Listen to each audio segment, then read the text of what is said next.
സർക്കാരിന്റെ വികസന നേട്ടങ്ങൾ ജനങ്ങളിൽ എത്തിക്കാൻ റീൽസ് തുടരുമെന്ന് പൊതുമരാമത്ത് മന്ത്രി PA മുഹമ്മദ് റിയാസ്. സമൂഹ മാധ്യമം ഉപയോഗിക്കണമെന്നത് തീരുമാനമാണ്. എത്ര വിമർശനം ഉണ്ടായാലും അത് തുടരുമെന്നും മന്ത്രി ഫേസ്ബുക്കിലൂടെ വ്യക്തമാക്കി. ദേശീയപാത പ്രവൃത്തിയുടെ ഉത്തരവാദിത്തം നാഷണൽ ഹൈവേ അതോറിറ്റിക്കാണ്. അതിന്റെ ഗുണനിലവാരം പരിശോധിക്കേണ്ടതും അവരാണ്. സംസ്ഥാനം 1190 ഹെക്ടർ ഭൂമി ഏറ്റെടുത്തു നൽകി. കേന്ദ്രത്തിന്റെ ഔദാര്യമല്ല, സംസ്ഥാനത്തിന്റെ നികുതിപ്പണം കൂടിയാണ് റോഡിനു വേണ്ടി ചെലവഴിച്ചത്. സംസ്ഥാന സർക്കാരിന് കാലണ മുതൽ മുടക്കില്ലെന്ന നിലയിൽ പ്രചാരണം നടക്കുന്നു.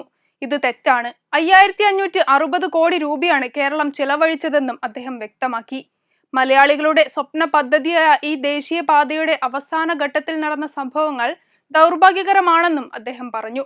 UDF സർക്കാരിന്റെ കാലത്ത് കെടുകാര്യസ്ഥതയും തമ്മിലടിയും കാരണം ഉപേക്ഷിക്കപ്പെട്ട പദ്ധതി LDF സർക്കാർ പുനരുജ്ജീവിപ്പിക്കുകയായിരുന്നു. പദ്ധതി തിരിച്ചു കൊണ്ടുവരുമെന്ന് പറഞ്ഞ് തെരഞ്ഞെടുപ്പിൽ പ്രകടന പത്രിക കൊണ്ടുവന്നപ്പോൾ പരിഹസിച്ചവർ ഏറെ ഉണ്ടായിരുന്നുവെന്നും അദ്ദേഹം പറഞ്ഞു.